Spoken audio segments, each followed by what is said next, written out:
भगवान दत्तात्रेय की आज्ञा मानकर युवराज ऋतुध्वज धर्मात्माओं की रक्षा के लिए पृथ्वीलोक का भ्रमण करने लगे और जो कोई भी ऋषि मुनियों को त्रस्त एवं दुखी करता वो उसको तत्काल ही नष्ट कर देते।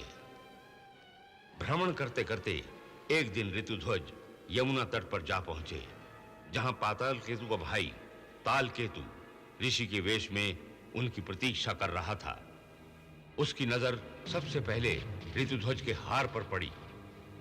उसने एक चाल चली।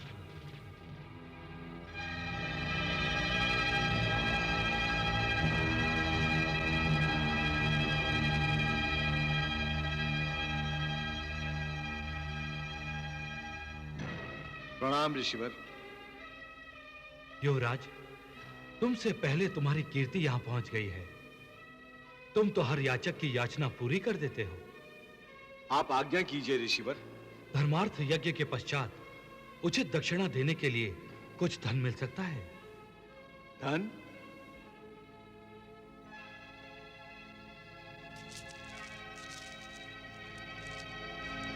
इससे आप अपना यज्ञ सफल कीजिए ऋषिवर।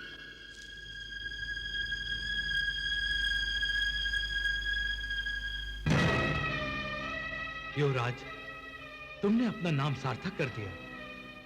मैं अब जल देवता की आराधना के लिए जल के भीतर जा रहा हूं। मेरे वापस आने तक मेरे इस आश्रम की रक्षा करना। जो आज्ञा ऋषिवर।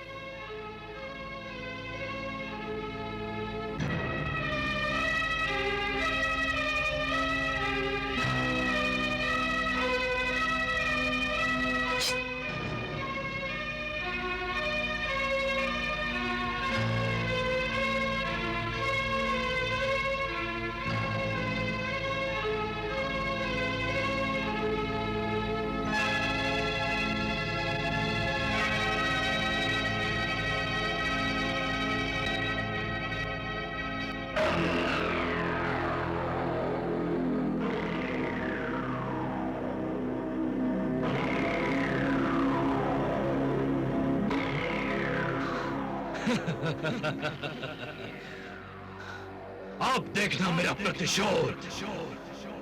मैं तुम्हारा जीवन मृत्यु से भी भयंकर बना दूंगा।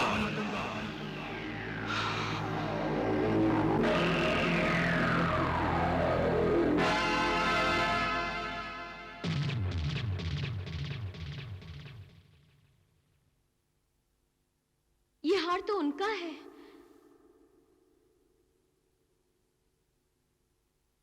जी पिताश्री, यह हार आर्यपुत्र का है।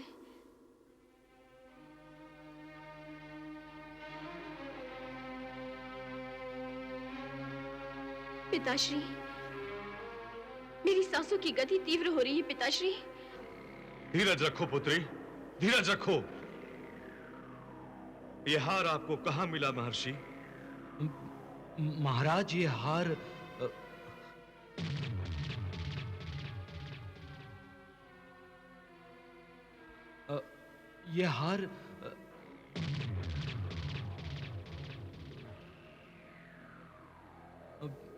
यह हार बोलिए महर्षि, बोलिए।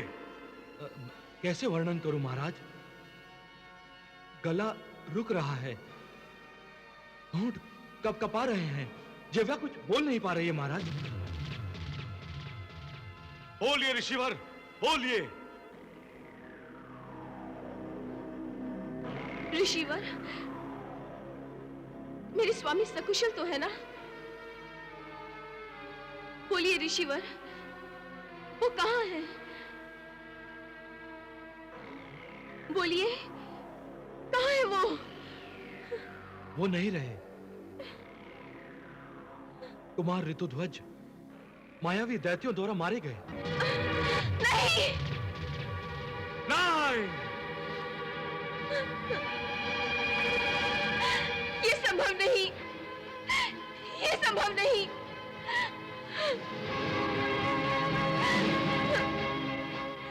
मरते समय प्रमाण स्वरूप यह हार उन्होंने मुझे आपकी सेवा में पहुंचाने का आदेश दिया था।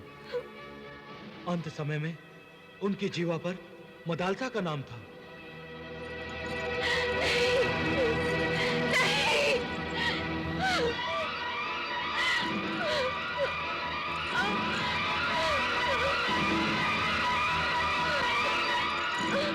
प्रतिहारी, राज्यवैद्य को बुलाओ।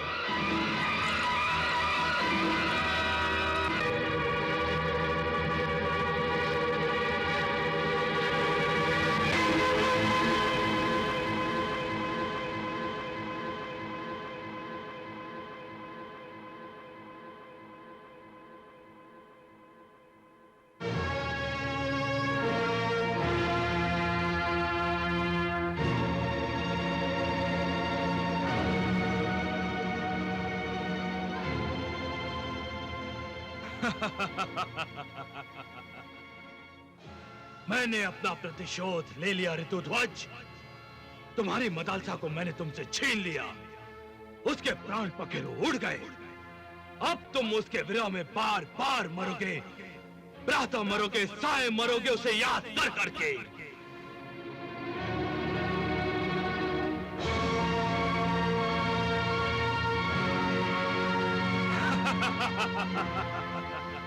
यूं ही टहलते रहो और आश्रम की रक्षा करते रहो।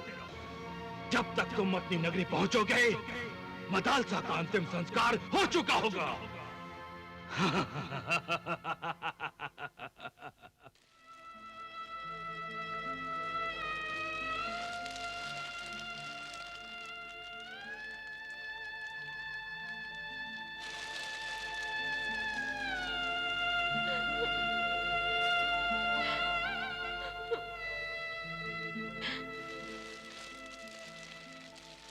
नारायण नारायण।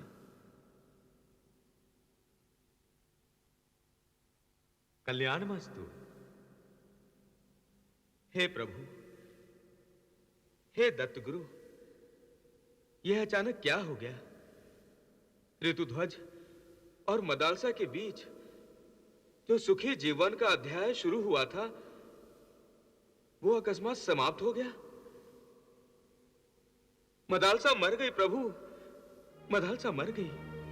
देवर्षि, इस पृथ्वीलोक पर जन्म लेने वाले हर किसी को एक न एक दिन मृत्यु के अधीन होना पड़ता है। परंतु इस प्रकार प्रभु, इस प्रकार प्रभु, ऋतुध्वज तो जीवित है और मदालसा ने तो उसकी मृत्यु का झूठा समाचार सुनते ही अपने प्राणों का त्याग कर दिया। यही तो पतिव्रता नारी का लक्षण है ऋषिवर। यही तो अमर प्रेम है। हां प्रभु, हां, ये प्रेम अमर है। परंतु मदालसा, नारायण नारायण। देवर्षि, आपको कदाचित दुर्वासा के शाप का विस्मरण हुआ है। नारायण नारायण। दुर्वासा ने देवी सरस्वती को शाप दिया था कि वो पृथ्वीलोक पर अवतार लेंगी। देवी सरस्वती ने मदालसा का रूप धारण करके पृथ्वीलोक पर अवतार लेकर दुर्वासा के शाप का आदर किया और फिर अपने प्राण त्याग कर उस शाप से मुक्ति भी पाली। नारायण नारायण। परंतु मदालसा को तो आपने आशीर्वाद दिया है प्रभु। ये मदालसा ज्ञान का प्रसार करेगी। अब ज्ञान का प्रसार कैसे होगा भगवान? क्या आपका आशीर्वाद मिथ्या होगा? देवर्षि, ये तो सब मदालसा पर निर्भर है। अर्थात ये देवर्षि, यदि मदालसा चाहे कि मेरा आशीर्वाद मिथ्या न हो, तो वो पुनर्जन्म ले सकती है। नारायण नारायण। अब आपका संकेत मेरी समझ में आ गया है भगवान। आप धन्य हैं प्रभु, और धन्य है आपकी लीला। धन्य है प्रभु। ऋषिवर के आदेश पर ऋतुध्वज उनके आश्रम की सुरक्षा कर रहे थे। रक्षा करते हुए काफी समय बीत गया, परंतु ऋषिवर वापस नहीं आए। तब ऋतुध्वज के मन में शंका जागी और वो अपनी शंका को दूर करने अपने महल पहुंचे। जब राजा शत्रुजित से ऋतुध्वज की भेंट हुई तो उसे जीवित देखकर शत्रुजित चकित हो गया और हर्षित भी। परंतु दूसरे ही पल उन दोनों के चेहरों पर उदासी छा गई, क्योंकि ऋतुध्वज का स्वागत करने वाली मदालसा वहां नहीं थी। जब शत्रुजित से उसे पता चला कि ऋतुध्वज की मृत्यु का समाचार सुनकर उसने अपने प्राण त्याग दिए हैं, तब ऋतुध्वज पर आसमान टूट पड़ा। पत्नी वियोग के दुख में ऋतुध्वज की दशा उसके परम मित्र नागकुमार मणिप्रकाश से नहीं देखी गई और उसने अपने पिता नागराज से मदालसा को पुनः जीवित कर ऋतुध्वज के जीवन को संजीवन देने की प्रार्थना की। हम अपने अग्रज भगवान शेषनाग की शरण में जाते हैं।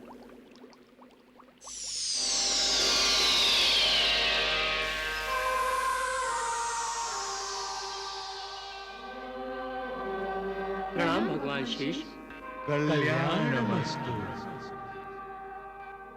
कहो वत्स अश्वत्थर, किस कारण मेरा स्मरण किया है आपने? हे भगवान, आप तो आदिदेव महाप्रभु विष्णु के शयन आधार हैं। पर ब्रह्म परमात्मा की कृपा से महाप्रभु विष्णु के समान ही होनी को अनहोनी में और अनहोनी को होनी में बदलने में समर्थ है।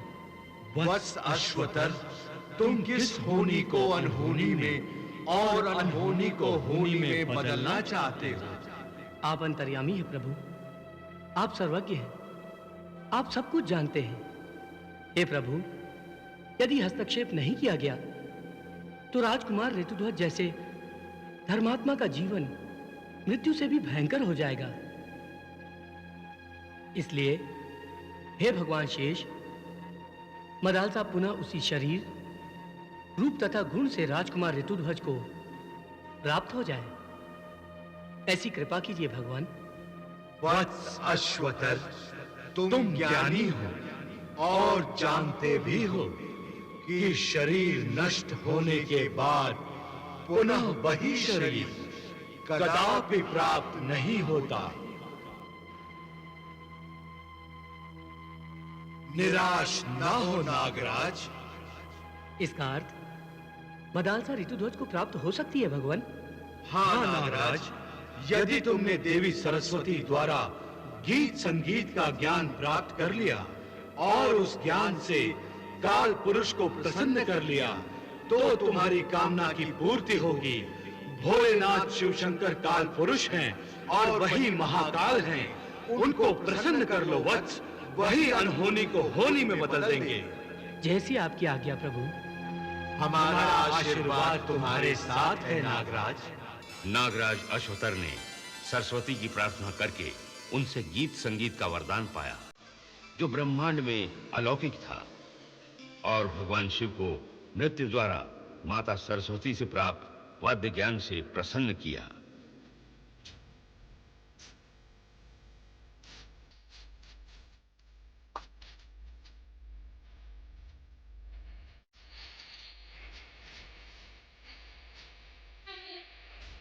भगवान शिव ने नागराज को वर दिया कि शेषनाग के सम्मुख प्रभु विष्णु को प्रसाद अर्पण करने से मदालसा का पुनः जन्म होगा। भगवान शिव के वरदान से मदालसा अपने पुराने शरीर सहित शेषनाग से पुनः जन्मी।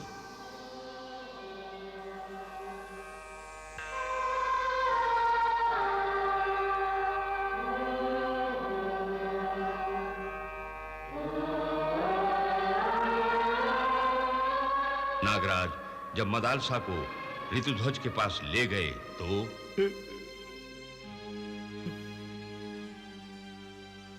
स्वामी, मदालसा,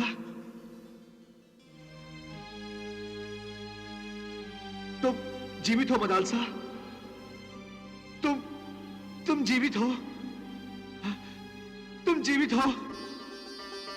हाँ, मैं जीवित हूँ। तुम जीवित हो मदालसा?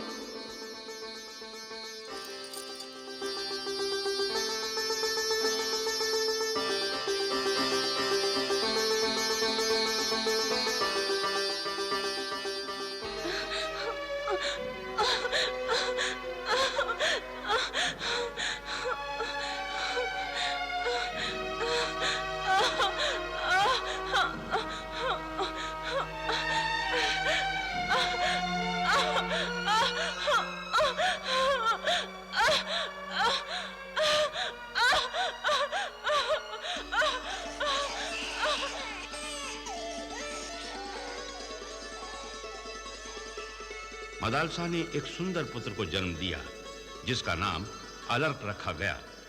और जब वो पुत्र युवा अवस्था में पहुंचा तो मदालसा अपने पुत्र अलर्क को ब्रह्म ज्ञान दिलाने के लिए भगवान दत्तात्रेय की शरण में गई।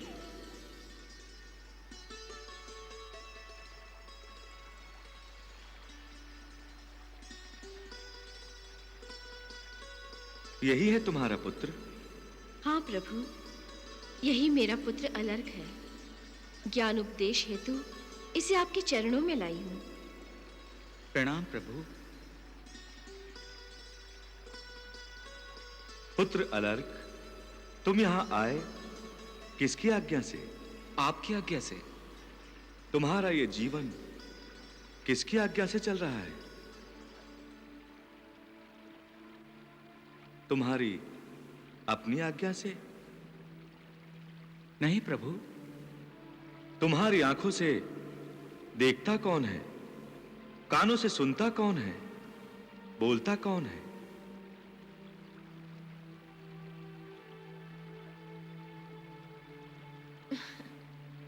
ये नहीं जानता प्रभु।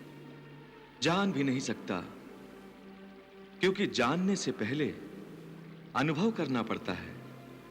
पुत्र अलर्क, जब तुम अनुभव करोगे तब तुम्हें ज्ञात होगा कि जैसे यंत्र स्वयं नहीं चलता, उसे चलाया जाता है, वैसे ही आंख, कान, नाक, जिह्वा, स्पर्श आदि 5 ज्ञानेंद्रियों के माध्यम से तुम नहीं जानते, कोई और जान रहा है। कोई और कौन प्रभु? बस हमें उसे ही जानना है पुत्र। वो अलक्ष्य है, निर्गुण है, निराकार है, सब में व्याप्त होते हुए भी सबसे परे है। उस अगोचर को गोचर इंद्रियों के द्वारा नहीं जाना जा सकता। प्रभु, जिसका कोई गुण नहीं हो, आकार नहीं हो, जिसे देखा नहीं जा सकता, उसे जाना कैसे जा सकता है प्रभु?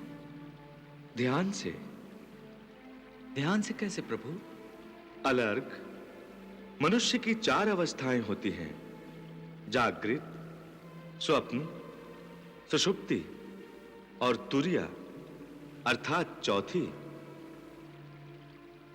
जब मनुष्य जागरण के समय ही स्वप्न, सुषुप्ति, जागरण अवस्था पार कर लेता है, उस समय वो जगत के विषयों के संबंध से परे चला जाता है, कार्य जगत से ऊपर उठकर कारण जगत में जा पहुंचता है।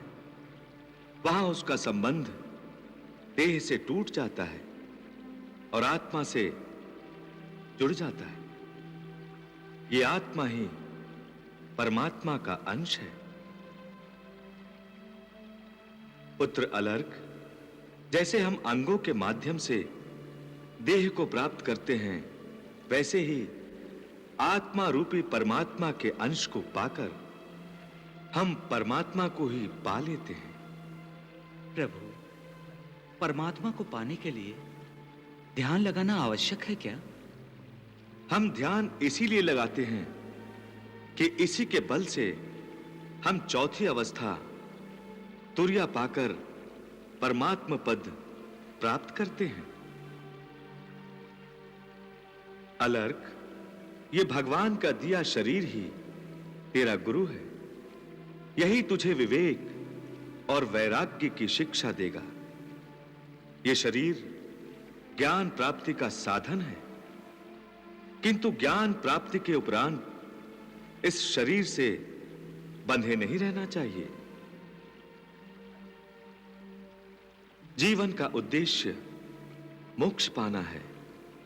अतः बुद्धिमान व्यक्ति वो ही है जो अपनी मृत्यु के आने से पहले ही अपने मोक्ष की प्राप्ति के लिए ज्ञान पाले।